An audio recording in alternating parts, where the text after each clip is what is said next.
यहाँ सनातन धर्म पर आस्था रखने वाले लोग बैठे हैं, यहाँ इस्लाम पर ईमान लाने वाले लोग बैठे हुए हैं, यहाँ दशमेश पिता की संतानें भी बैठी हुई हैं, पगड़ीधारी बंधु भी बैठे हुए हैं, अलग अलग लोग बैठे हुए हैं। ये क्यों आ गए हैं? इसका कारण है इतने लाखों वर्षों में भी भगवान हमसे पराया है। हर बार आया है, हर बार आता है।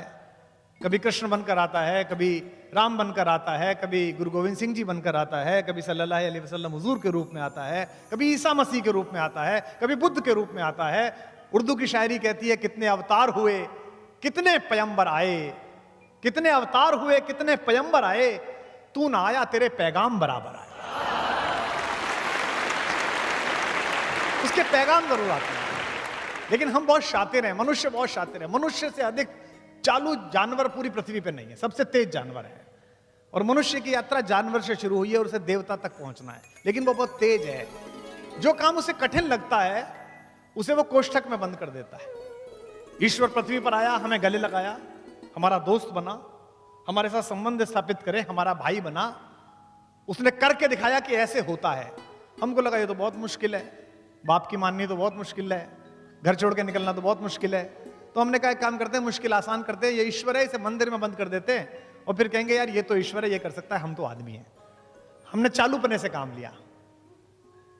महात्मा गांधी के मार्ग पर चलना कठिन था, इसलिए हमने हर शहर में महात्मा गांधी मार्ग बना दिया।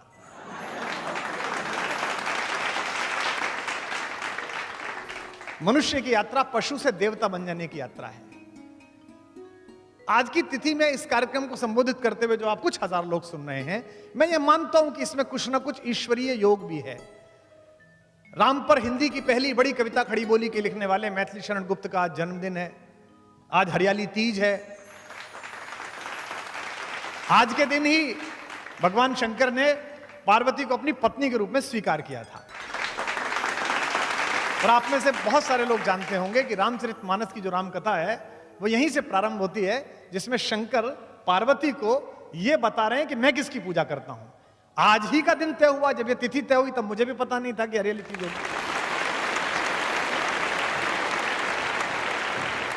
आज की सभा उपनिषद है, जितनी देर हम बैठेंगे। उपनिषद कैसे है? उपनिषद शब्द की बड़ी प्यारी व्याख्या। जब हमारे ऊपर आक्रमण हुए 10वीं शताब्दी के बाद से, तो शायद कुछ लोगों को पता हो, कुछ को ना पता हो, हमारे पुस्तकालय जला दिए लोगों ने आकर। गजनी आया, गौरी आया, उसने कहा किताबें इनको जला दो, आग लगा दो, तो किताबें नष्ट होने लगी। तो हमारे गुरुओं ने एक युक्ति तैयार की। उन्होंने कहा किताबों का अगर जलाना है तो जला दो। गुरु ने जिसको 4 साल गुरुकुल में पढ़ाया, उसमें सबसे मेधावी जो छात्र था, जिसको बुद्धि जिसकी ठीक चलती थी, जिस स्मरण अच्छा होता था, उसको कहा कि मुझे गुरुदक्षिणा दोगे बेटा? शिष्य ने कहा गुरुजी मैं तो 4 साल पढ़ा हूं, आप बताइए मुझे क्या करना है। तो उन्होंने कहा गुरुदक्षिणा में मुझे कुछ सामान मत दो, ये 4 वेद हैं, इन्हें याद कर लो, बस इनको याद कर लोगे तो मैं मान लूंगा कि गुरुदक्षिणा हो गई। और एक मुझे कसम दो कि हर साल एक वेद किसी को याद कराओगे, एक विद्यार्थी को, ये 4 वेद। जिसने 4 वेद कंठस्थ किए, उस मेहनीय मेधावी विद्यार्थी को गोत्र नाम दिया गया चतुर्वेदी, 4 वेद याद करने वाला। इसके बाद जो दूसरा था, जिसे 3 वेद याद हो सकते थे, उसे कहा गया तू त्रिवेदी। जिसे 2 वेद याद हो सकते थे, वो द्वेदी। जिसे मिश्रित ज्ञान प्राप्त हुआ, गीता भी पढ़ी, उपनिषद भी पढ़ा, शास्त्र भी पढ़ा, उसे मिश्र कहा गया। और जिसने गुरु के पास बैठकर सीखा, उसे उपाध्याय कहा गया, क्योंकि उसने उपनिषद किया। तो आज के दिन हम और आप उपनिषद कर रहे हैं, हम एक दूसरे के पास बैठे हैं और इस बात पर चर्चा कर रहे हैं। आप सोच के देखिए, आपकी कॉलोनी में जो 3 कोठी दूर रहता है, 3 फ्लैट दूर रहता है, जो आपके दोस्त रहते हैं, वो माहेश्वरी जी फोन करके कहते हैं कि यार वो गुप्ता जी मैं आपके घर आ रहा हूं जरा, मैं और मैडम आ रहे हैं। तो आप क्या करते हैं? सोफे पर जो तकिए उल्टे सीधे पड़े उन्हें थोड़ा ठीक कर देते हैं ना। लेकिन अगर दूसरे शहर से आपके बहनोई फोन करें कि भाई साहब आज शाम तो हम आपके घर आ रहे हैं, पकौड़ी बनवा लीजिए, तो आप चद्दर भी बदल देते हैं, बैठ की चद्दर भी बदल दो, कमरा भी ठीक रख दो। लेकिन अगर किसी दिन आपका कोई सुपरस्टार जिसे आप पसंद करते हो, सचिन तेंदुलकर, विराट कोहली, अमिताभ बच्चन, प्रधानमंत्री, कोई भी आपसे कह दे कि मैं आपके घर आ रहा हूं, तो आप इंटीरियर वाले को बुलाते हैं, कहते हैं सारा बदल दो, आगे से भी सही कर दो, पेंट ठीक कर दो, ये भी कर दो, बड़ा अतिथि आ रहा है, ज्यादा साफ सफाई करते हैं। तो जब इन सामान्य अतिथियों के आने पर इतनी साफ सफाई है, तो इस परिसर में तो राम उतरने वाला है, इसलिए ज्यादा साफ सफाई की आवश्यकता है, ज्यादा अच्छा। जिसे कहते हैं ना भक्त हो जाना विषय का। इसके विपरीत शब्द क्या है? इसके विपरीत शब्द है विभक्त। विभक्त कभी भक्त नहीं हो सकता। तो इस परिसर में बैठिए तो विभक्त होकर मत बैठिए, 100% इधर के होकर। मैं ये इसलिए कर रहा हूं क्योंकि मुझसे बड़े ने कहा, बाबा ने कहा, तुलसीदास ने कहा, स्वांते सुखाए तुलसी रघुनाथ गाथा। पर यह मेरी स्वयं की यात्रा है और इसका लाभ आपको भी मिलेगा। हर कला अपने आप शुरू होती है, स्वांते सुखाए शुरू होती है, अहेतुक शुरू होती है। अहेतुक बड़ा प्यारा शब्द है।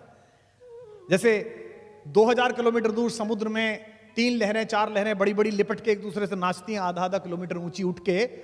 इसलिए नहीं नाचती कि सैटेलाइट उन्हें देखे, इसलिए नहीं नाचती कि वो डॉल्फिन जो बाकी तैर रही है उनका कोई वो डांस का कोर्स करवाना है, वो इसलिए नाचती है कि उनके अंदर ये ऊर्जा है। इसे अहेतुक कहते हैं। तो आज का ये सदन, आज का ये सत्र अहेतुक सदन है। मनुष्यता ने जितने सपने देखे हैं उनमें राम सबसे सुंदर सपना है, सबसे प्यारा सपना है।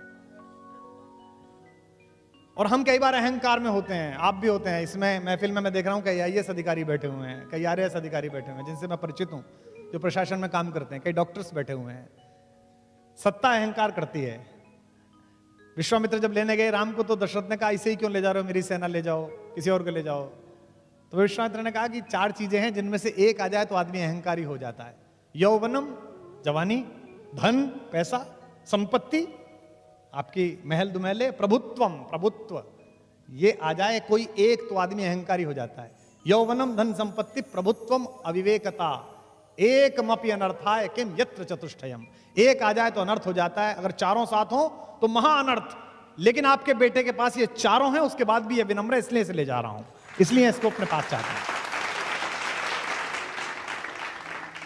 आद्य शंकराचार्य जी ने जब पूरे भारत में सनातन धर्म का झंडा फहरा दिया तो सुनते हैं कि वो बनारस गए थे और सुबह सुबह बनारस में पूजा करते में परिक्रमा कर रहे थे मंदिर की, बाबा विश्वनाथ की। अहम ब्रह्मास्मि कहते थे ना, उनका था अहम ब्रह्मास्मि, मेरे अंदर ब्रह्म है, आपके अंदर भी ब्रह्म है, सबके अंदर ईश्वर है। तो सुबह सुबह जब निकले तो सामने से कूड़े का, मल का टोकरा उठाए हुए उन्हें एक सफाई कर्मचारी मिल गया, गंदे से वेश में। आद्य शंकराचार्य जी शंकराचार्य होने के आभा में थे। उन्होंने कहा हटो हटो, रास्ता छोड़ो, रास्ता छोड़ो। तो वो और चौड़ के खड़ा हो गया। तो शंकराचार्य गुस्से में आ गए। उसने कहा मूर्ख, मेरा रास्ता रोकता है, रास्ता छोड़, हट सामने से। तो सामने खड़े हुए सफाई कर्मचारी ने कहा किसे हटाता है, मुझे हटाता है या मेरे अंदर जो बैठा है उसे हटाता है, किसे हटाता है? एक क्षण के लिए बोला तो आद्य शंकराचार्य को लगा ये तो अहम ब्रह्मास्मि है। और सुनते हैं कि वो सफाई कर्मचारी भगवान शंकर के रूप में परिवर्तित हो गया। यानी कि शंकर खुद कहने आए थे तो बोल तो रहा है लेकिन इसे समझ भी ले जो कह रहा है, आज इस अहम ब्रह्मास्मि को समझ भी ले। विवेकानंद ने बहुत अच्छा कहा, the moment I have realised God sitting in the temple of every human body. मुझे जब भी लगता है कि ईश्वर बैठा है किसी के अंदर, the moment I stand in reverence about every human being and see God in him, the moment I am free from bondage. Everything then binds, vanishes and I am free. आप जिस समय दूसरे के अंदर ईश्वर देखना शुरू कर देंगे उस समय आप मुक्त हो जाएंगे इस सारे वितंडे से कि तुम हिंदू हो, तुम मुसलमान हो, तुम सिख हो और ईसाई हो। तो मुझे लगता है कि राम पर इसलिए बोलना है कि मनुष्यता की आंख के सबसे बड़े सपने हैं वो। मैंने कविता लिखी थी, मुझे लगता है आज वहां से शुरू करना चाहिए। मानवता की खुली आँख के सबसे सुंदर सपने राम। मानवता की खुली आँख के सबसे सुंदर सपने राम। दिव्यावाणी अर्थवती हो गई लगी जब जपने राम। दिव्यावाणी अर्थवती हो गई लगी जब जपने राम। मानवता की खुली आँख के मात पिता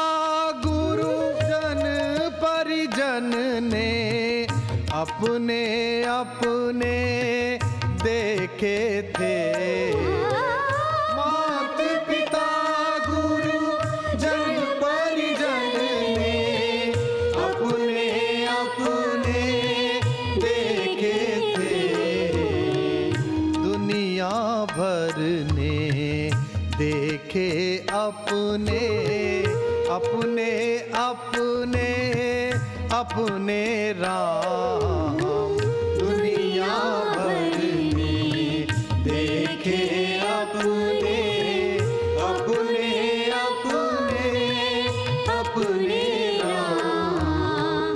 अपने अपने अपने अपने अपने अपने अपने राम।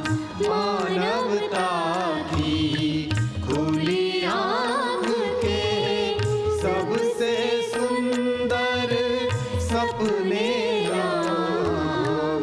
सूरदास के रसिक शिरोमणि मीरा के नटवर नागर।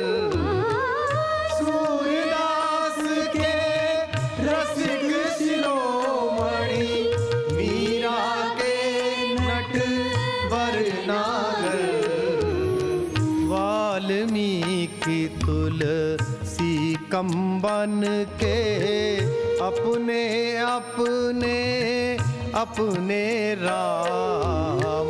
वाल्मीकि तुलसी कंबन के अपने अपने अपने राम। मानवता की खुली आँख के सबसे सुंदर सपने राम। अपने अपने अपने अपने अपने अपने अपने राम। मानवता की खुली आँख के। राम एक दिन में नहीं बने हैं, इवैल्यूएशन है, एक बड़ी परंपरा है जो उनके माध्यम से आई है। हम लोग विदेश से बहुत प्रभावित होते हैं। अगर मैं आपसे पूछूं कि मनुष्य का विकास कैसे हुआ, तो इस हॉल में बैठे हुए 90% लोग ये कहेंगे कि डार्विन की थ्योरी ऑफ एवोल्यूशन है। साहब, डार्विन की थ्योरी ऑफ, हम अपना धर्म नहीं पढ़ना चाहते, अपनी चीजें नहीं पढ़ना चाहते। हम गीता नहीं पढ़ना चाहते, हम कुरान शरीफ नहीं पढ़ना चाहते, हम दशमेश पिता का ज्ञान जो गुरु के रूप में उपलब्ध है उसे नहीं पढ़ना चाहते। कहने का तात्पर्य यह है कि हम धर्म को मानते हैं पर धर्म की नहीं मानते।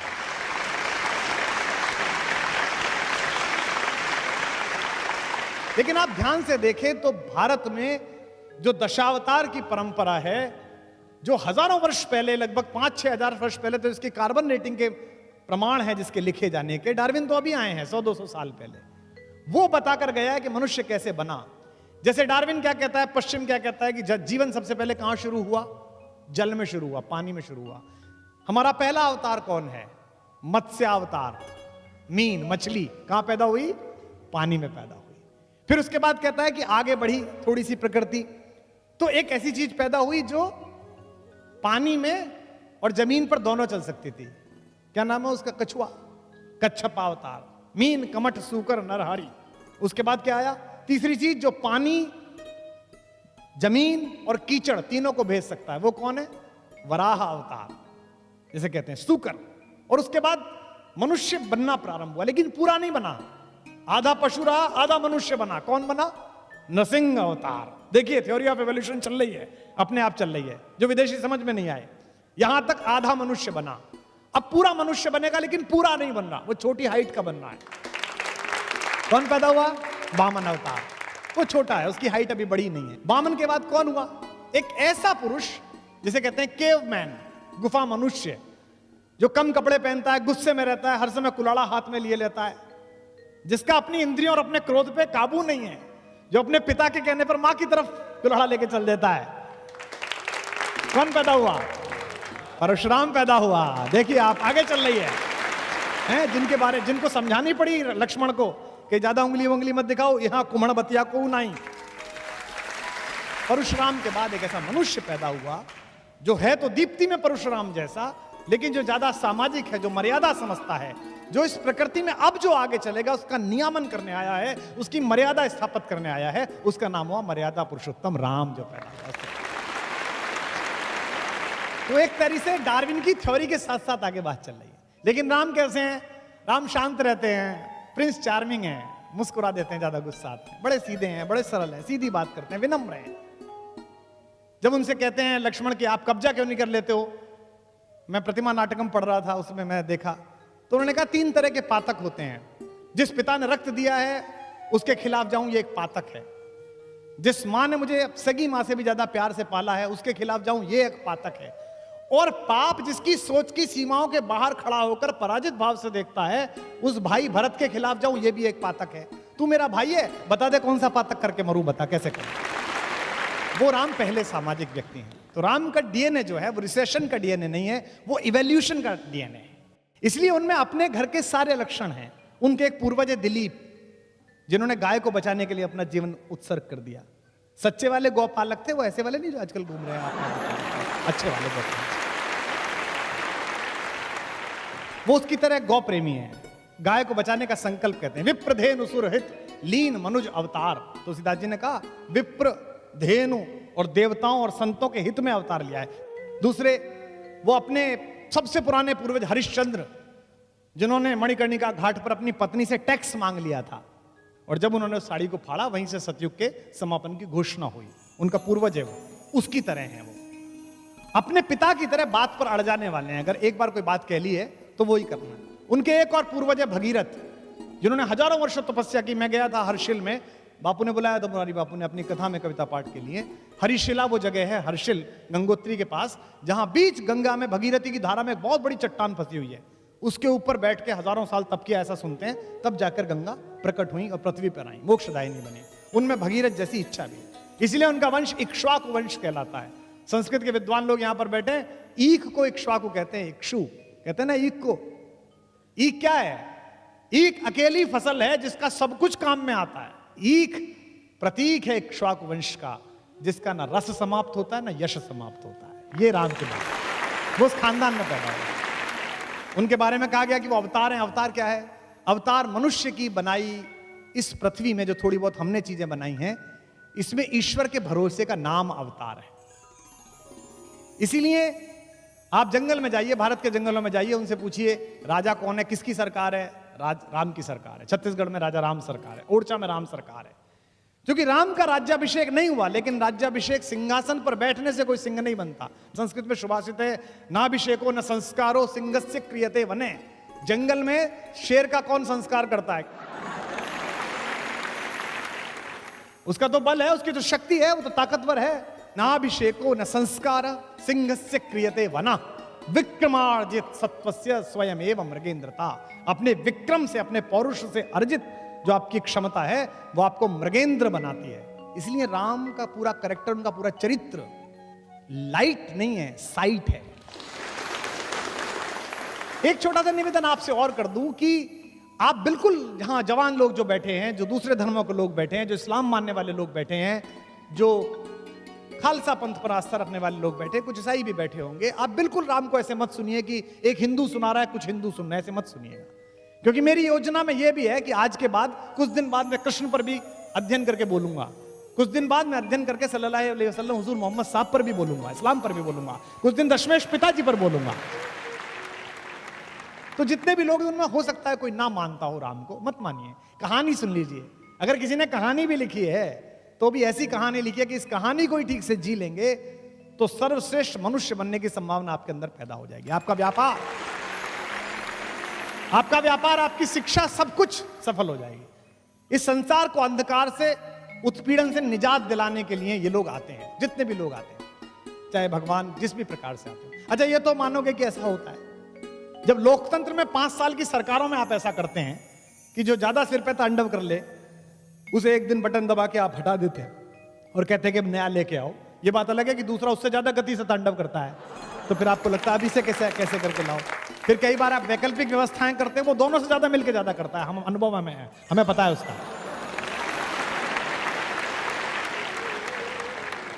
तो राम की विजय उनकी निजता का उत्सव नहीं है।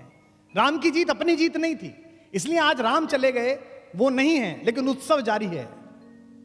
आप मुझे बताइए, जो क्रिकेट खेलने वाले लोग हैं, जिस समय आप उस वर्ल्ड कप की झांकी देखते हो जिसमें कपिल देव कप को उठा रहे हैं, तो कैसा अच्छा सा लगता है। जिस समय आप वो वाला दृश्य देखते हो जब बहुत नाराज सौरभ गांगुली अपनी शर्ट लहराते हुए घूम रहे हैं, तो कैसा अच्छा लगता है। तो जब हमारे सामने अभी जो पैदा लोग हैं, उनकी छोटी सी विजय हमें इतना उत्प्रेरित, इतना दीपित, इतना उत्साहित, इतना सम्मोहित कर सकती है, तो हजारों साल पहले जिसने अंधकार के खिलाफ सबसे बड़ी जीत पैदा की, अगर उसे ध्यान से जानेंगे तो कितना उत्साहित हो जाएंगे, कितने उत्प्रेरित हो जाएंगे, कितनी गति बढ़ेगी। कोई एडिसन ऐसा नहीं है जो एक बल्ब से दूसरे बल्ब को स्पर्श करा दे तो उजाला हो जाए। यह केवल मनुष्य को यह हक हासिल है कि वो ईश्वर बन के आए। इसलिए अयोध्या जाते समय और अयोध्या से लौटते समय राम ने जो सबसे महान काम किया वो एकात्मकता का काम किया। अयोध्या से लौटते समय उन्होंने हर वो काम किया जो इस देश को एक साथ जोड़ सकता है, जो इस देश को एक साथ बांध सकता है। महात्मा गांधी के पूरे संघर्ष पर राम की छाप है।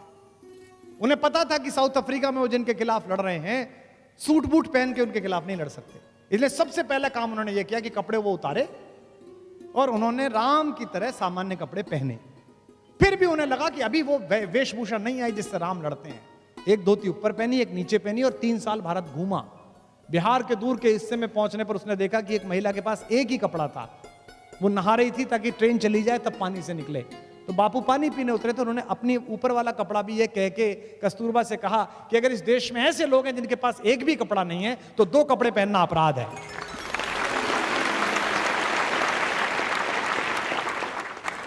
और मैं आश्चर्य में था कि मैंने 1942 में चर्चिल का भाषण पढ़ा, मैंने जो ब्रिटेन की पार्लियामेंट में उसने गांधी के खिलाफ दिया। चर्चिल बोला कि वो अधनंगा फकीर, वो ये चाहता है कि वायसराय का हाथी उसे सलामी दे। और जब मैं मानस पढ़ रहा था तो मैंने देखा कि जब अंगद समझाने गया रावण को कि मूर्ख मान जा, इस स्वराज की ताकत को समझ ले, तो रावण भी यही कह रहा था, अच्छा वो अधनंगा फकीर, वो तपस्वी, वो मुझे हराएगा। यानी कि हर बार रावण इसी प्रकार बोलता है।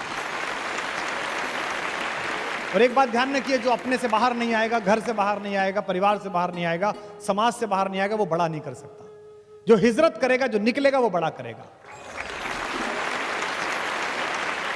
हुजूर को भी जाना पड़ा सल्लल्लाहु अलैहि वसल्लम, मोहम्मद साहब भी हिजरत करने के लिए गए। बुद्ध ने पहली बार अपने बेटे बेटियों को अनुमति दी कि तुम बाहर जाओ। सबसे पहले अशोक के दोनों बेटे संघमित्रा और महेंद्र बाहर गए। आज दुनिया में आप इंडोनेशिया जाइए, आप दुनिया में थाईलैंड जाइए, तो आपको वहां बौद्ध धर्म दिखाई देता है। क्यों? क्योंकि बुद्ध ने अनुमति दी। काश कि हमारे ऋषि मुनियों ने भी अनुमति दी होती कि हम राम की बात कहने जाएं, तो आज पूरे देश में कुछ नहीं तो 100-150 देशों में भी तो हमारा भी कब्जा होता, हमारे विचार की भी बात होती, हमारी भी बात सुनी जाए।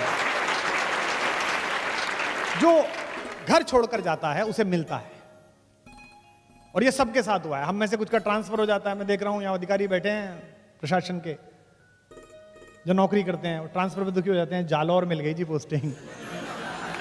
मुख्यमंत्री से कह दो जरा आप, ये 2 मंत्री बैठे हैं, हमारे दोस्त हैं दोनों, इनके यहाँ कह दो साहब, हॉल में बैठे हुए लोगों, दशरथ का पुत्र राम अगर अयोध्या रहता तो केवल राम बन के रह जाता, जंगल जंगल जाकर लौटा तो मर्यादा पुरुषोत्तम भगवान राम था।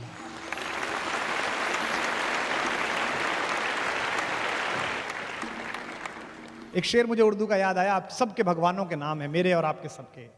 पयंबरों से जमीनें वफा नहीं करती, पयंबरों से जमीनें वफा नहीं करती, हम ऐसे कौन खुदा थे जो अपने घर रहते।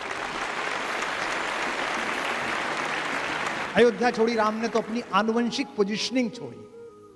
मैं अध्यात्म रामायण पढ़ रहा था तो उसमें बड़ा अच्छा उल्लेख था कि राम जंगल जाएं या ना जाएं, विश्वामित्र इस पे चर्चा कर रहे हैं वशिष्ठ से, तो राम वहां आ गए। तो पिता ने कहा कि तुम यहां मत बैठो, तुम्हारा ये निर्णय नहीं है, राजा का निर्णय, मैं और गुरुजी कर लेंगे।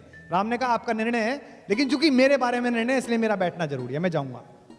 उनसे कहा अच्छा जाना ही है तो सेना साथ ले जाओ। तो उन्होंने कहा कि जंगल के लोगों की रक्षा अगर सेना से ही होनी थी और सेना ही ठीक थी तो मेरे जाने से क्या था। पिता ने कहा अंगरक्षक साथ ले जाओ। तो उन्होंने कहा कि अगर मुझे अपने अंगों की रक्षा करने की चिंता करनी पड़ी तो जिन्हें दूसरों को बचाने जा रहा हूं, दूसरों को रक्षा करने जाऊं, उन्हें क्या करके आऊंगा, उनसे क्या कह के आऊंगा। रास्ते में विश्वामित्र उनसे बात करते जाते हैं। विश्वामित्र कहते हैं लड़ोगे कैसे? तो उन्होंने कहा कौन लोग हैं, कैसे लोग हैं? तो विश्वामित्र ने कहा कि वो तो जंगली लोग हैं, तो बोले उनसे उनके साथ ही लड़ेंगे। बोले उन्हें कुछ नहीं आता है। तो विश्वामित्र ने कहा उन्हें कुछ तो आता होगा, क्या काम करते हैं? तो विश्वामित्र ने कहा उनमें से कुछ लोग तो लकड़ी का काम करते हैं, बांस का काम करते हैं। राम ने कहा हो गया काम, उनसे बांस के तीर बनवाएंगे, उनसे धनुष बनवाएंगे, हमारी आर्टिलरी तैयार हो रही है। और क्या करते हैं? बोले लोहार हैं, लोहे का काम करते हैं, भील हैं, बहुत अच्छे, उनसे भाला बनवाएंगे, तलवार बनवाएंगे, ढाल बनवाएंगे, आधा काम तैयार हो रहा है। बोले और क्या है? बोले वो पशु पक्षी बांधने का काम करते हैं। बोले उनसे घोड़ों की ट्रेनिंग कराएंगे। तो बोले वो तो अपने काम करेंगे, तुम्हारी सेना में क्यों रहेंगे? उन्होंने कहा सेना में नहीं ले जा रहा, उनको सेल्फ डिफेंस सिखा रहा हूं, आत्मरक्षा सिखा रहा हूं। इस पूरे देश को आताताई सोच के खिलाफ खड़ा करने वाले पहले कमांडर का नाम मर्यादा पुरुषोत्तम राम है, जिसने तैयार किया है।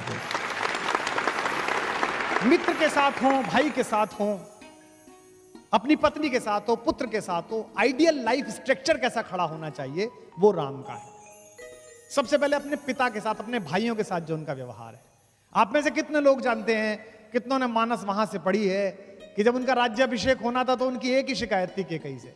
केकई ने कहा कि बेटा तुम्हारा राज्याभिषेक होना है, तुम राजा बनोगे। तो उन्होंने एक ही शिकायत करी अपनी माँ से कि ये कौन सी खराब बात है, हम 4 भाई एक साथ पैदा हुए, हम एक साथ पले बढ़े और केवल बड़े का राज सिंहासन मिलेगा, केवल उसका राज्याभिषेक है तो गलत बात है। हम चारों को राज्य मिलना चाहिए। उनकी अकेली शर्त थी जीवन में, यानी कि समाजवाद का पहला स्टेटमेंट, सोशलिज्म का।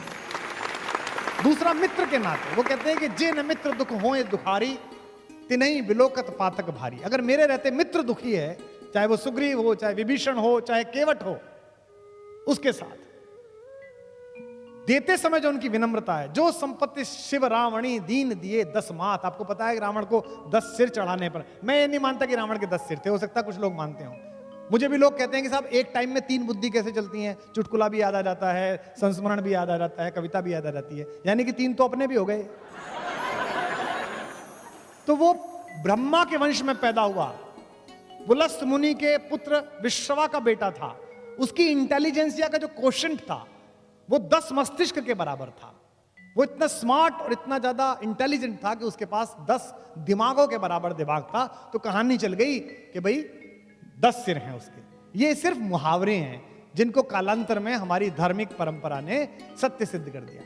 हमारे पूरे धर्म की व्याख्या अधिकांशतः जिन लोगों ने की है वो श्रद्धा पर आयोजित है। भगवान ने ऐसा किया। मुझे राम क्यों प्रिय लगते हैं? राम के जीवन में चमत्कार नहीं है। आपने कभी नहीं देखा होगा राम को कि राम ने यूं करके आकाश में हाथ हिलाया और उसके बाद एक शस्त्र निकाला और फेंक दिया, ऐसा नहीं है। सब कुछ अर्जित है जो अपना है।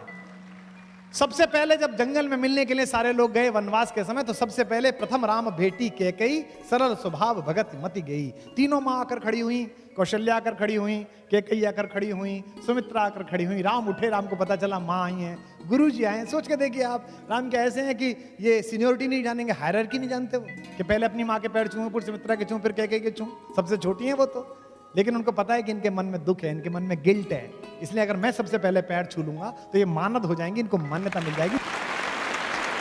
आज मैथिली शरण गुप्त का जन्मदिन है। उन्होंने इस प्रसंग को कहा है कि तदनंतर बैठी सभा उठज के आगे, तदनंतर बैठी सभा उठज के आगे। रात को सब बैठ गए, चांदनी रात है, सब बैठे हुए हैं, बात कर रहे हैं। अब राम को मनाने के लिए लोग आए। तदनंतर बैठी सभा उठज के आगे, नीले वितान के तले दीप बहु जागे। टकटकी लगाए नयन सुरों के थे वे, परिणाम उत्सुक उन भयातुरों के थे वे।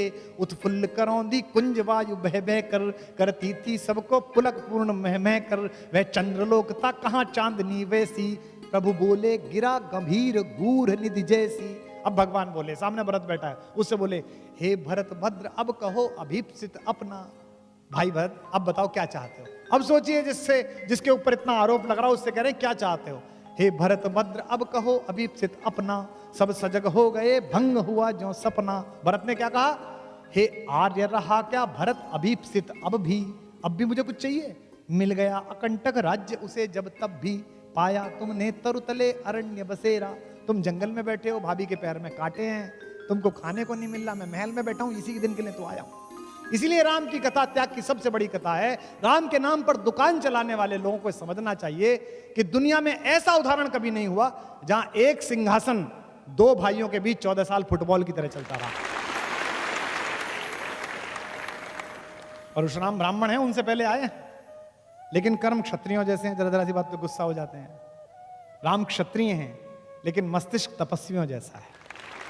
जब एग्जाम का रिजल्ट आता है, जब नंबर आने शुरू होते हैं बच्चों के, बच्ची का रिजल्ट आना शुरू होता है तो क्या करते हैं, बच्चे का रिजल्ट आना शुरू में समझाना, सुबह कहते हैं बहुत अच्छा बेटा तुमने यू डिड वेल, तुमने बहुत अच्छा किया, जो भी रिजल्ट आएगा इट्स ओके, डिप्रेशन में ना आ जाए हैं बच्चे को।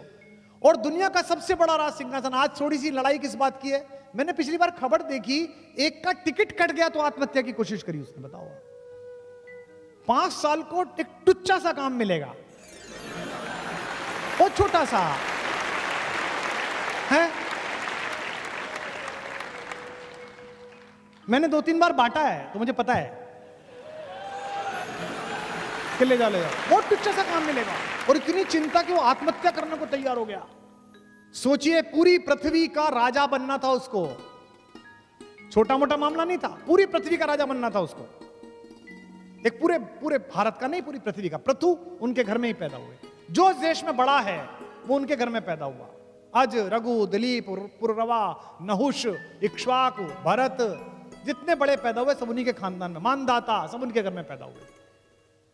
लेकिन उस पृथ्वी का शासन उन्हें पाना था, वो इलेक्टेड क्राउन प्रिंस थे। और अचानक एक बंदी ने आके कहा कि युवराज आपको महाराज याद कर रहे हैं। उत्साह में भरे हुए राम लक्ष्मण दोनों पहुंचे तो देखा कमरे में अंधेरा है, पिता बैठे। उन्होंने कहा, पूछा जी पिताजी क्या बात है। पिता ने कहा कि बेटा वो कल राज्याभिषेक नहीं हो पाएगा, तुम सुबह अपनी पत्नी को लेकर 14 वर्ष के वनवास के लिए चले जाओ।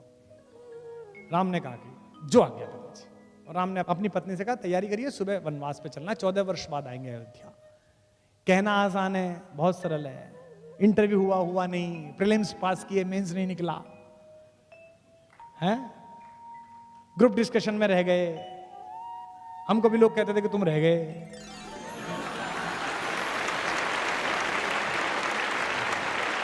कहना आसान है, लेकिन मानस पढ़िए, राम जी आए तो बहुत सरल है। राम को बुलाया उनकी माँ ने, कौशल्या ने। माँ को लगा होगा कि बेटे को धक्का तो नहीं लग गया, भगवान की माँ है लेकिन माँ तो माँ है। भगवान से कौन बड़ा है, भगवान से माँ बड़ी है, जिसने भगवान पैदा किया है वो बड़ी है।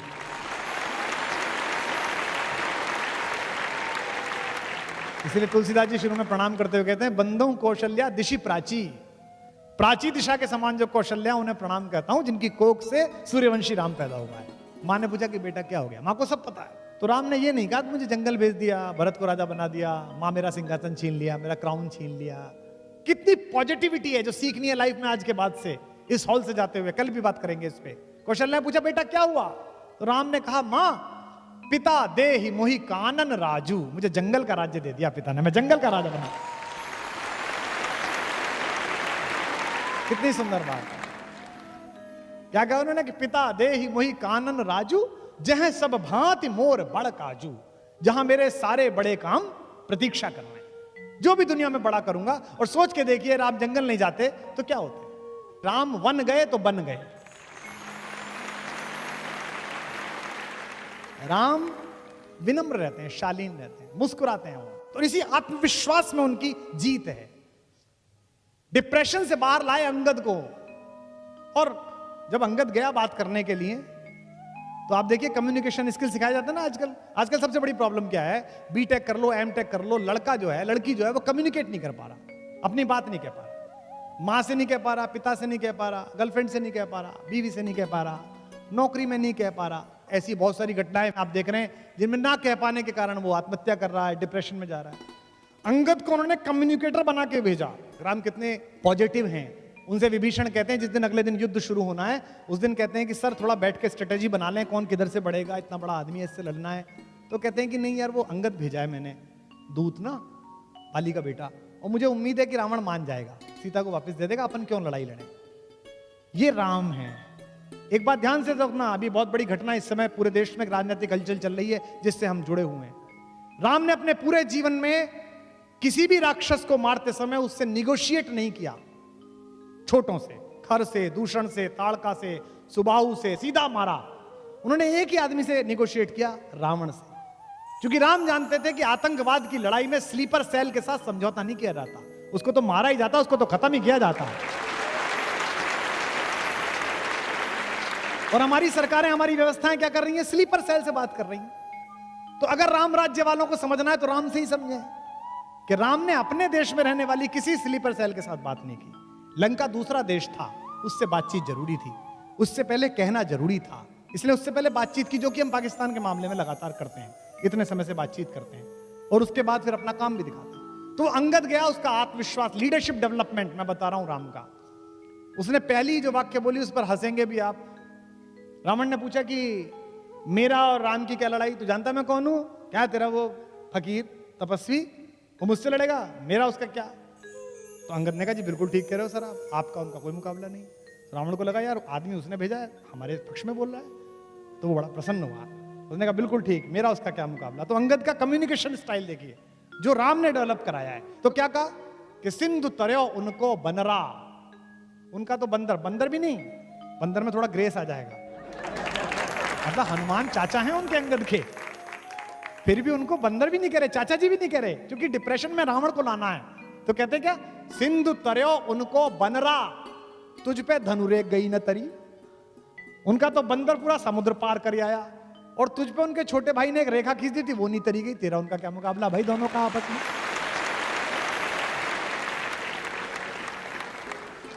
कि सिंधु तरयो उनको बनरा, तुम पे धनुरेख गई न तरी, तुम पे। अच्छा छंद है। सिंधु तरयो उनको बनरा, तुम पे धनुरेख गई न तरी, तुम पे धनुरेख गई न तरी।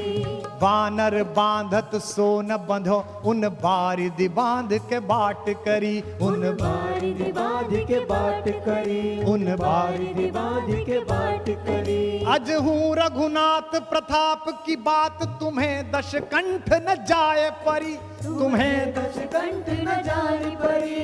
तेलनि तूलनि पूछ जरी न जरी, गढ़ लंक जलाए जरी धड़ी, लंक जलाए जरी। तेरा सारा तेल लगा, तेरा सारा कपड़ा लगा, एक बंदर की पूंछ जलाने के चक्कर में तूने अपना पूरा नगर जलवा लिया, बता यार। और तू कह रहा है कि उनसे लड़ने चलेगा, उससे लड़ने चलेगा। इसलिए जो कम्युनिकेशन स्किल है, विभीषण से संवाद जो राम ने किया, वो साधन और साधना के बीच का संवाद है। बड़ी अद्भुत बात है। राम की शक्ति पूजा, आप में से शायद अधिकांश लोगों को पता होगा कि राम और रावण के युद्ध में एक दिन ऐसा आया था जिस दिन राम की सेना पराजित हो गई थी, तोड़ फोड़ मचा दी थी रावण ने, जिस दिन रावण खुद आया था। महाप्राण निराला ने कविता लिखी है राम की शक्ति पूजा।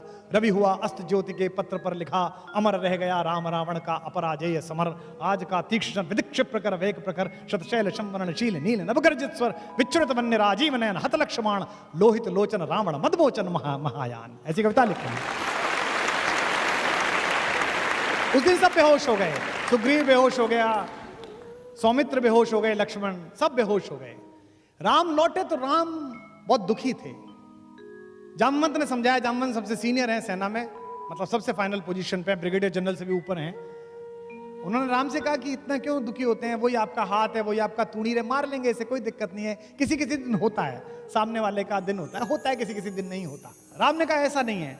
जब मैं युद्ध लड़ रहा था तो मैंने एक बात देखी, रावण नहीं लड़ रहा था, रावण के साथ शक्ति लड़ रही थी, दुर्गा लड़ रही थी, देवी लड़ रही थी। और ये अजीब बात है कि मैं धर्म के साथ हूं, मेरे साथ नहीं लड़ रही, उसके साथ लड़ रही हैं। तो जामवंत ने कहा अगर ऐसा है तो युद्ध हम संभालेंगे, आप पूजा करिए। तो 108 कमल मंगाए गए। ये दशहरा क्यों मनाया जाता है, ये आज शायद कुछ लोगों को पता चलेगा। हम तो कहते हैं कि रावण हरा दिया, ऐसा हुआ नहीं। ये जो शक्ति की पूजा, नवरात्रि की पूजा क्यों है? 9 दिन राम ने ध्यान धारण किया और 108 कमल वो चढ़ाते थे, एक एक कमल शक्ति के चरणों में चढ़ाते थे, त्रिकुटी में साधते थे, इमेज बनाते थे, जैसे सूफी लॉ लगाते हैं, जैसे साधु लॉ लगाते हैं। वो ध्यान में चढ़ते चले गए।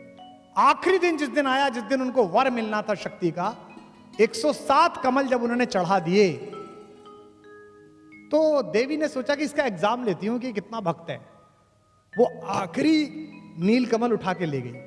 राम ने यूं करके थाली में हाथ फिराया तो देखा कि कमल ही नहीं है। तो वो ध्यान से नीचे उतरे और देखा कि कमल नहीं है। उन्हें लगा अब साधना भंग हो जाएगी। निराला लिखते हैं कि राम की आंखें भीग गई। राम ने कहा दिख जीवन जो सहता ही आया है विरोध, दिख साधन जिसके लिए सदा ही किया शोध, जानकी हाय उद्धार प्रिया का हो न सका।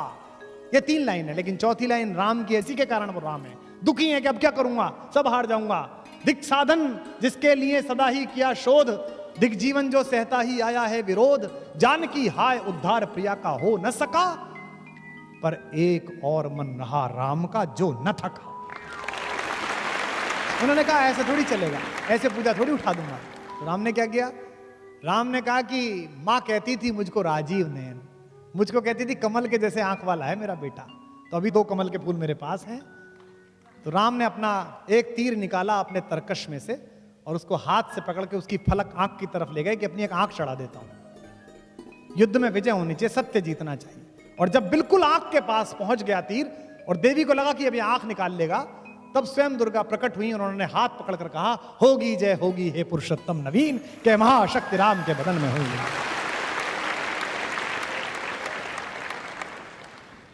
तो इसलिए जितनी भी लड़ाइयां हैं, जब भी कभी आपको कोई आदमी साधन से इकट्ठा एक सामान्य व्यक्ति को परेशान करने की कोशिश करे, उसके पास ज्यादा शक्ति हो, उसके पास ज्यादा साहस हो, तो आप ध्यान रखना कि आपके घर का एक बड़ा आदमी सिखा गया है कि साधन महत्वपूर्ण नहीं है, साधना महत्वपूर्ण है।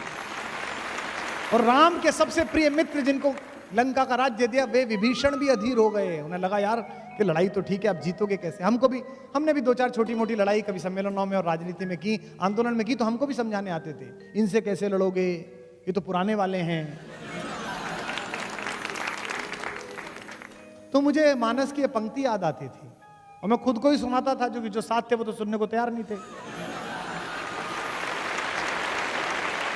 ये विभीषण ने राम से कहा जब रावण लड़ने के लिए आया, क्या कि रावण रथी विरथ रघुवीरा, देख विभीषण भयउ अधीरा। रावण रथी विरथ रघुवीरा। रावण तो रथ पर बैठकर आया है और वो पैदल चल रहे हैं, वो पदाती हैं। अधिक प्रीत भा मन संदेहा, ज्यादा प्रीति इसलिए मन में संदेह हुआ विभीषण के। विभीषण ने कहा कि ये तो रथ पर है और आप बिना चप्पल के, आपके पास तो चप्पल भी नहीं है, कैसे मारोगे? नाथ न रथ नहीं पद त्राना, के ही विधि जितब वीर बलवाना। इतना बड़ा वीर है, इससे कैसे जीतोगे? तो राम ने उसे जो सिखाया वो मुझे याद है, मैं आपको बता रहा हूं, आप अपने घर लेके जाइएगा। राम ने कहा कि मैं जिस लड़ाई में उतरा हूं दोस्त, उस लड़ाई में मिसाइल्स की जरूरत नहीं है। तो उन्होंने कहा कि इस लड़ाई के लिए साधना की आवश्यकता है, साधन की आवश्यकता नहीं है। उन्होंने कहा क्या क्या है? इसके पास तो बड़ा रथ है नाथ, आपके नीचे तो पदत्राण भी नहीं है। कही विधि जितब वीर बलवाना, इस बलवान से कैसे जीतेंगे? तो उन्होंने कहा कि सुनो सखा कह कृपा निधाना, ज्यों जय होई सियंदन आना। मैं तुझे बताता हूं भाई मेरे दोस्त, इस युद्ध में जीतने के लिए जो रथ चाहिए वो मेरे पास है। अब विभीषण को रथ दिख नहीं रहा, राम कह रहे रथ है। इसी में आपके जीवन के संघर्ष की गति है। उन्होंने कहा मेरे पास रथ है। कौन सा रथ है? मेरे पास जो रथ है उसमें 2 चक्के लगे हुए हैं, तुझे दिखेंगे। कौन से? सौरज धीरज ते ही रथ चाका। शौर्य और धैर्य 2 चक्के हैं। एक तरफ शौर्य है, एक तरफ धैर्य है। अगर बड़ी लड़ाई लड़नी है तो शौर्य भी रखना पड़ेगा और धैर्य भी रखना पड़ेगा। दुनिया की आधी मूर्खताएं अधैर्यता के कारण हुई हैं। तो कहते हैं धैर्य और शौर्य 2 मेरे रथ के चक्के हैं। और बल विवेक दृढ़ ध्वजा पताका, बल और विवेक से दृढ़ हुई मेरी धर्म की ध्वजा है मेरे इस रथ के ऊपर। सत्यशील दम परहित घोड़े, सत्य और शील और परहित दूसरे का हित करना, सत्य बोलना, शीलवान रहना, ये घोड़े हैं मेरे। और क्षमा दया कृपा रज जोड़े, इससे किससे जोड़ रखा है? क्षमा से, दया से और कृपा से, इन 3 से जोड़ रखा है। पूरी राम की कहानी एक सिमली है। कहते हैं कि इस रथ पर चढ़कर मैं लड़ रहा हूं और जब तक मैं इस रथ पर चढ़कर लड़ रहा हूं तब तक मेरा कुछ नहीं बिगाड़ सकता कोई भी। तो आपके पास अगर साधन कम हो तो आप समझ लेना कि आपके पास ये वाले साधन अगर हैं तो आप दुनिया के किसी भी आदमी से जीत सकते हैं। एक अयोध्या है जो सात्विकता का प्रकर्ष है, एक लंका है जो तामसिकता का प्रतीक है। इन दोनों के बीच लड़ाई है, लेकिन राम इन दोनों के बीच की लड़ाई के लिए राजाओं को साथ नहीं लेते। आपने कभी सोचा कलेजे पे हाथ रख के कि राम जब भारत में घूमे होंगे तो दंडकारण्य में जहां वो रुके, जहां उन्होंने कुटिया बनाई, उसके ठीक बगल में उनके मामा थे, ननिहाल थी उनकी, कौशल प्रदेश। मामा से कह सकते थे थोड़ी सेना दे दो, मुझे लड़ने जाना है। नहीं, राम ने पूरे रास्ते किसी राजा से बात नहीं की। राम ने पूरे रास्ते वंचितों से, दलितों से, पिछड़ों लोगों से, वनवासियों से, SC ST से बात की, आखिरी सफ में खड़े हुए आदमी से। और साथ में किसे लिया?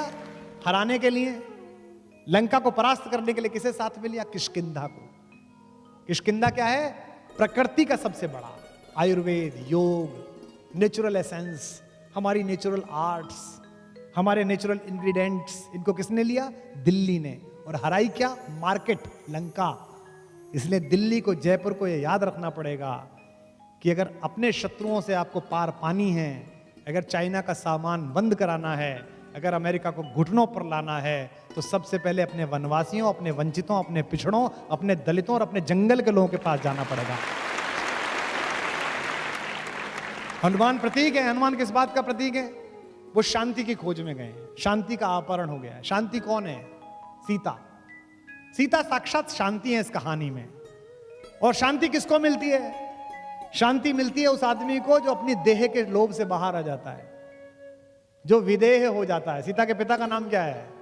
विदेह। विदेह राज की बेटी हैं, राजा हैं वो, लेकिन विदेह हैं। मैथिली शरण गुप्त का जन्मदिन है, मुझे ज्यादा याद आ रहे हैं गुप्त जी। गुप्त जी ने लिखा, योगी भी हैं शरण जिनके जो अनासक्त गेही, अनासक्त गेही, घर में रहते हुए घर से आसक्त नहीं है। किसको मिली वो? विदेह को, देह में रहते हुए देह से बाहर। और सत्ता में बैठे हुए लोगों और सरकारी अधिकारियों, आरएएस अधिकारियों, आईपीएस आईएएस अधिकारियों जो यहां बैठे हो वो सुनो, और जो बनना चाहते हो वो सुनो। शांति राज्यसभा में बैठकर नहीं मिली। जब राजा जनक लोकसभा में बैठे हुए थे तब नहीं मिली, जब सिंहासन पर बैठे थे तब नहीं मिली, युद्ध कर रहे थे तब नहीं मिली। कब मिली? जब किसान की तरह पसीना बो रहे थे खेत में, तब सीता माता उन्हें प्राप्त हुई। राम सूर्यवंशी हैं, जो आकाश का द्योतक है, और सीता पृथ्वी से निकली हैं। इसका मतलब क्या है? ये प्रकृति के दोनों चीजों की युति है। लक्ष्मण भाई का प्रतीक है, बचपन से जानते हैं। 12 ही निज हितपति जानी, लक्ष्मण राम चरित रति मानी। भरत के आने पर लक्ष्मण क्रोध करते हैं, राम समझाते हैं उनको। आप में से जितने लोग हैं, मैं इस पर कल भी बोलूंगा, सोच के बताइए राम की कहानी में कि राम के अलावा केवल एक पात्र जिसका मंदिर बना। एक एक दो दो मंदिर कहीं बन गए हो तो बन गए हो। राम की कहानी में राम के अलावा किसी का मंदिर नहीं बना। जिस माँ ने उनको जन्म दिया उस कौशल्या का मंदिर नहीं है, जिस पिता ने जन्म दिया उस दशरथ का मंदिर नहीं है, लक्ष्मण का मंदिर नहीं है, किसी का मंदिर नहीं है। केवल एक ही मंदिर है, हनुमान का। और वो भी ऐसा मंदिर है कि राम को मनाओ मत मनाओ, उन्हें मान लो, यही सब काम कर देंगे। तो हनुमान क्या है? हनुमान राम तक पहुंचने के, राम जैसा होने की सीढ़ी है। आज के बाद से एक और पात्र का आदर करना राम के साथ साथ, अगर राम का आदर करना है तो, अगर राम से सीखना है, किसी भी धर्म के लोग हों। हिंदुस्तान में जितने आक्रमण हुए इसमें कभी हम जीते कभी वो जीते, और तर्कहीन श्रद्धा के कारण हारे हम, क्योंकि वो भी तलवार से लड़ते थे, हम भी तलवार से लड़ते थे। कभी वो घोड़े लाए, कभी हाथी लाए, कभी हमने घोड़े हाथी लगाए। युद्ध में बराबर के हथियार इस्तेमाल हो रहे थे। भारत के एक बेटे ने एक नया हथियार बनाया, और ऐसा हथियार बनाया कि फिर वही वो हारे। फिर केवल संस्कृति जीती, आज तक जिंदा है इतने आक्रमणों के बाद। और भारत का वो बेटा रहता था चित्रकूट के पास, आत्माराम दुबे का लड़का, जिसका नाम था तुलसी। उसने 77 वर्ष की आयु में एक कहानी लिखी राम की, और उसने बताया कि ये तो छोटे छोटे लंपट हैं जिनसे तुम लड़ रहे हो, ये तो जरा जरा से हैं। तुम्हारे गांव का एक लड़का तो पैदल गया था और सबसे बड़े को मार के आया था, क्यों अपना आत्मविश्वास क्षीण करते हो? तुलसी की मानस आई, और उसके बाद आम हिंदुस्तानी में यह विश्वास पैदा हो गया कि अब मैं भी लड़ सकता हूं, अब कोई भी लड़ सकता है, और इसी के बल पर हम लड़ाइयां जीते। शक्ति विनम्रता भी पैदा करती है और अहंकार भी पैदा करती है। इसीलिए यक्ष ने युधिष्ठिर से पूछा कि भगवान का भोजन क्या है? युधिष्ठिर ने बताया कि भगवान अहंकार खाता है। रावण को अहंकार है, न सत्य मानता है न तथ्य मानता है। तथ्य क्या है? तथ्य है कि भी हार चुका है तू। राम और रावण में एक पंक्ति का अंतर है, रावण इच्छाओं के पाश में बंधा है और राम इच्छाओं से परे जा चुके हैं। रावण में पावर ऑफ पनिशमेंट है, राम के पास राइट ऑफ पनिशमेंट है। रावण का अपयश बहुत है, जबकि वो खानदान में बड़े में पैदा हुआ है। हनुमान ने भी कहा, जब हनुमान से पूछा मुझे जानता है मैं कौन, अच्छा वो हर आदमी से पूछता मुझे जानता है मैं कौन हूं, ये बड़ी इन्फीरियरिटी है। अंगद से पूछता मुझे जानता है मैं कौन हूं।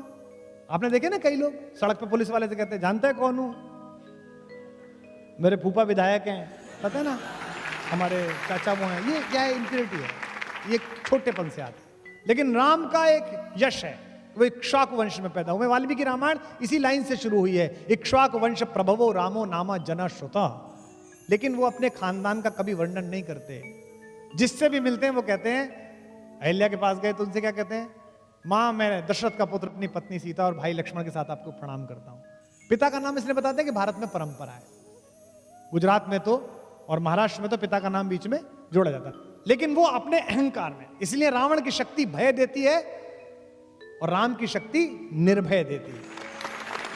रावण अहंकार में अपमान करता है और राम छोटे आदमी को भी उठा लेता है। रावण सैडिस्ट है, बहुत सारे लोग सैडिस्ट होते हैं। इस देश में बहुत सारे लोग इस बात से दुखी हैं कि उनका पड़ोसी सुखी है, अपने सुख से कोई प्रसन्न नहीं है। रावण की यही समस्या है, वो सैडिस्ट है।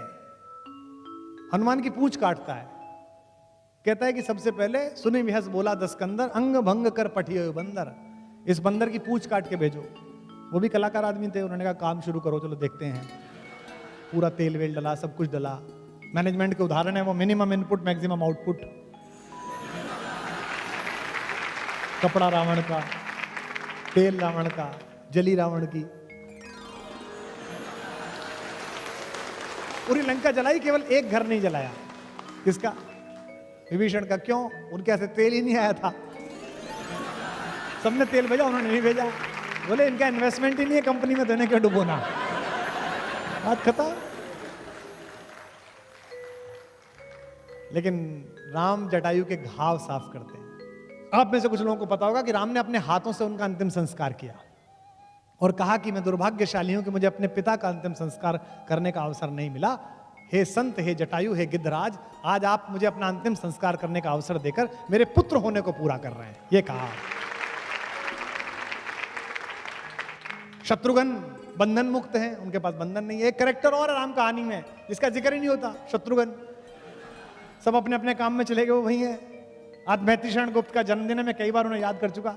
मैथिली शरण गुप्त के यहाँ मांडवी, भरत की पत्नी मांडवी कहती है, कोई तपस्वी, कोई त्यागी, कोई यहाँ बैरागी है। हमारे घर में बड़े खलीफा हैं, कोई तो तपस्वी हमारा पति, कोई त्यागी हमारे जेठ जी, कोई बैरागी हमारा दूसरा देवर लक्ष्मण जंगली चला गया। मेरा पूरा घर संभाले छोटे देवर बड़भागी हैं, पूरा घर संभाल रखा है, मेरे छोटे देवर सबसे अच्छे हैं। उर्मिला मुदिता है, बेटी की तरह प्रसन्न रहती है। तो as an administrator, as a management guru, as a brother, as a father, जितने भी प्रकार से राम ने इस जीवन को बड़ा किया है, अगर वो हम में थोड़ा थोड़ा आना प्रारंभ कर दे तो हमें ठीक हो जाएगा। सागर निजामी ने, यहां इस्लाम मानने वाले बैठे हैं, हिंदुस्तान बिना राम के नहीं है।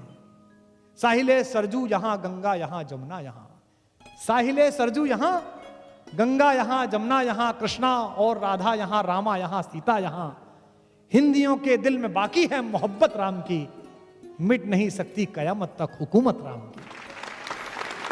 ये सागर निजामी कहकर गया।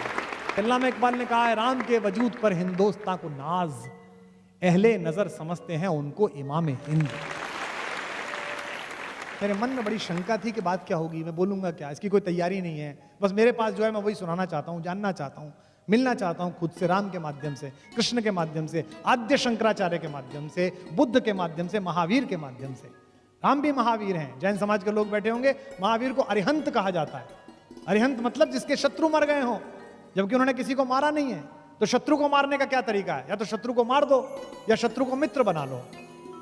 अपने शत्रु को मित्र बना लो तो आप अरिहंत हो जाओगे। इसीलिए जैनियों के 24 के 24 तीर्थंकर क्षत्रियों से आए हैं। समझ लीजिए, जो वीर नहीं हो सकता वो महावीर नहीं हो सकता। क्षमा शोभती उस भुजंग को जिसके पास गरल हो। तो इसलिए पूरी राम कहानी का जितना विस्तार है, जिस पर मैं कल भी चर्चा करूंगा, जितना मुझे स्मरण आएगा, और आज जो लोग आप में से कुछ प्रश्न देंगे, एक बात तो मैं आपको स्पष्ट कर दूं कि मेरा कोई डिक्लेरेशन नहीं है कि मुझे सब पता है।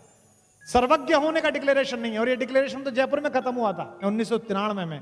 पहली बार मैंने नौकरी शुरू की, मेरे 2 विद्यार्थी सुनने आए हैं। एक तो पुलिस में काम करता है, यहाँ पर इंस्पेक्टर है, आज सुनने आया, बोला गुरुजी सुनने आऊंगा। मैंने कहा तब ढंग की बात सुनी होती तो ज्यादा बड़ा अफसर बनता, जब मैं पढ़ाता था क्लास। क्योंकि लोगों को जो अहंकार है कि मुझे सब पता है, ये उनकी यात्रा को समाप्त करने जैसा है। मैं यहाँ राजस्थान में जब इंटरव्यू देने आया था, कॉलेज का नाम नहीं बताऊंगा, मुझे याद है 1 जुलाई का इंटरव्यू था। यहाँ एक हिंदी के बड़े प्रोफेसर थे, मेरे पिताजी के दोस्त थे। मैं उनके घर पर रुक गया 30 जून की रात को। मुझसे बोले कि क्यों आए थे? मैंने कहा जी वो कल उस कॉलेज में इंटरव्यू है लेक्चरर का, हिंदी के असिस्टेंट प्रोफेसर का, उसके लिए आया हूँ। बोले तू मुझसे फोन करके पूछ लेता। वहां तो फलाने जी जो प्रोफेसर है उनकी बेटी का होगा, पहले से ही तय है। तो मैंने कहा 150-200 लोग बुला लिए, इनका क्या? बोले दिन भर चाय समोसे खाएंगे, सुनेंगे। बोले मुझे ही जाना था इंटरव्यू में, लेकिन अब मैं नहीं जा रहा हूँ, तो तू क्या करेगा? मैंने कहा जब आया हूँ तो जाऊँगा, इंटरव्यू तो दे के आऊँगा। मैं सुबह से बैठा रहा, मेरा नाम विश्वास कुमार शर्मा है, तो वी पे मेरा नंबर आया आखिर में। जंगल में कॉलेज था वो, वहाँ कुछ मिलता नहीं था, समोसे और चाय। समोसे में खाता नहीं, चाय कितनी पीऊँ? उन दिनों चाय और चाय वाले लोकप्रिय भी नहीं थे।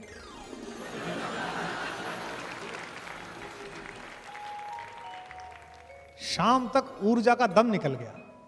तो राजस्थान विश्वविद्यालय की एक प्राध्यापिका थी हिंदी की, वो बैठी थी इंटरव्यू लेने के लिए, खाना पूरी हो रही थी। अब बताइए आप, एक लड़का आया बेचारा, through out first class, university topper, net clear कर रखा है, आया है। तो मैं आया, उन्होंने पहला सवाल, मेरे जीवन के साक्षात्कार का पहला सवाल, इसके बाद तो मैंने गूगल हेडक्वार्टर्स में इंटरव्यू दिए, बीबीसी में इंटरव्यू दिए, CNN में इंटरव्यू दिए, दुनिया में सबको इंटरव्यूज दिए, लेकिन वो पहला इंटरव्यू था मेरे जीवन का। उसने मुझसे पहला सवाल पूछा, कहां से आए हो? तो मैंने कहा कि मैडम मेरठ विश्वविद्यालय से आया हूं। तो मुझसे पहला सवाल विश्वविद्यालय में, कितने में मिलती है हमारा PhD? और मैं प्रारंभ से ही अभद्र था, तो मैंने कहा आपने जितने में ली उससे सस्ती दिला देंगे।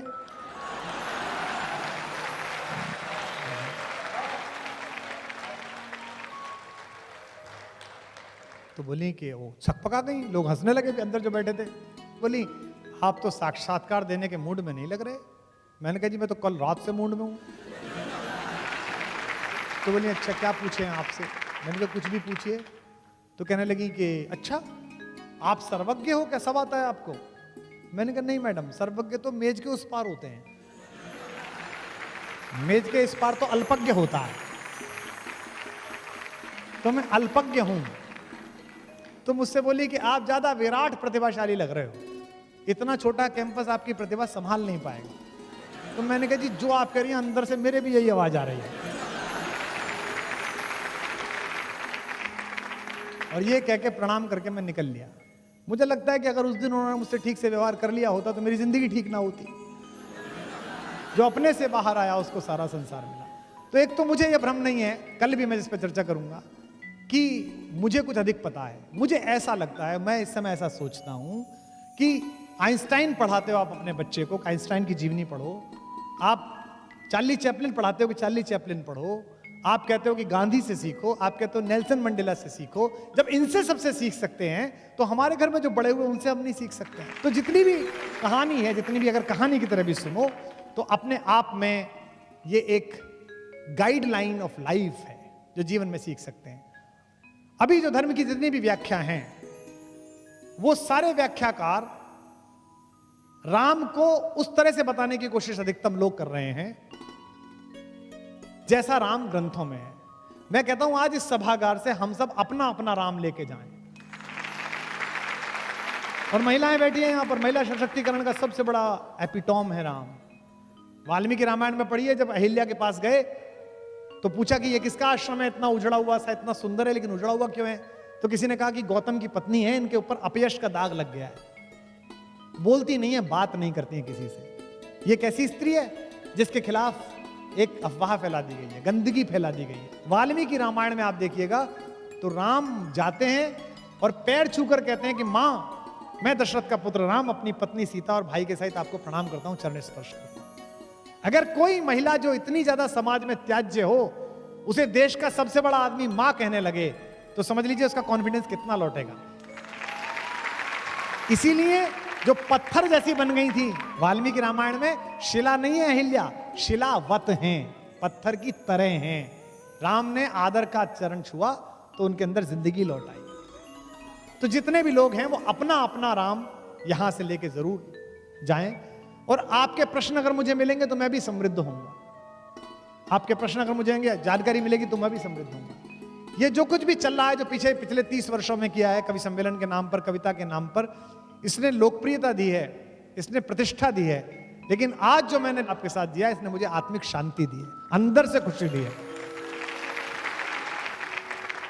कि मानवता की खुली आंख के सबसे सुंदर सपने राम।